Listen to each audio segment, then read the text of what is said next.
Corn School on realagriculture.com is brought to you by BASF and Pride Seeds.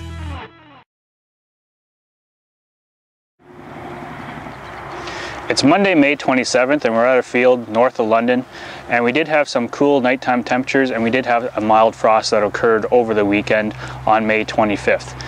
We're getting lots of reports of some minor frost damage, which typically looks like this. You can see that there are some tissue damage to the newly emerged leaves.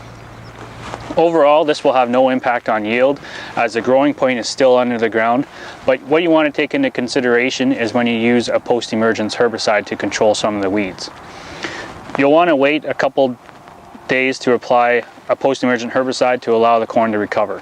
Since we had temperatures that reached 2 degrees, you want to wait at least 48 hours to apply your post-emergent product, even if it is just straight glyphosate or glyphosate tank mixed with any hormonal-based products. You also want to control the weeds that are when they're actively growing. So since we had cool temperatures as well over the weekend, the weeds are not actively growing like they were last week. So you also want to wait a couple days to let them absorb the chemical as well. Also, if you did have heavy frost damage where it actually burnt the leaf off, you want to make sure that you take into consideration that you count that leaf when using a post-emergence herbicide.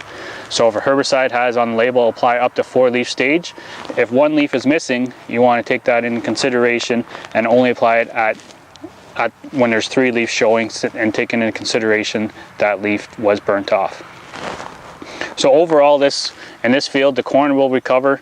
We are expecting it to warm up in the next little bit, so it will have no impact on yield, but you will want to monitor and scout your cornfield to when to apply your post-emergent herbicide.